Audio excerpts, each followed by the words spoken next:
এক গ্রামের লোকেরা একটি পুরনো কুয়ো নিয়ে ভয় পেত।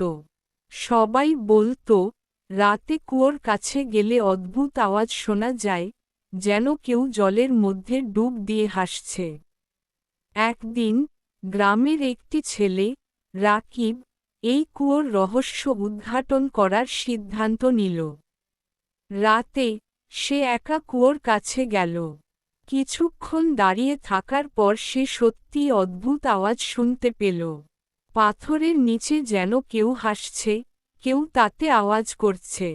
রাকিব ভয় পিছিয়ে গেল, কিন্তু ঠিক সেই সময় সে কুয়োর জলের মধ্যে এক মুখ দেখতে পেল।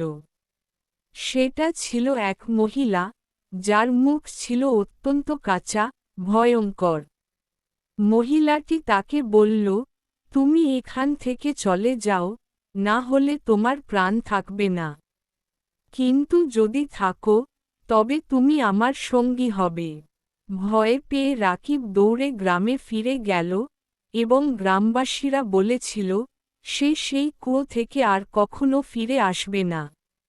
কিছুদিন পর গ্রামে আর কোনো আওয়াজ শোনা যায়নি, কিন্তু কেউ কুয়োর কাছেও যেতে সাহস পায়নি।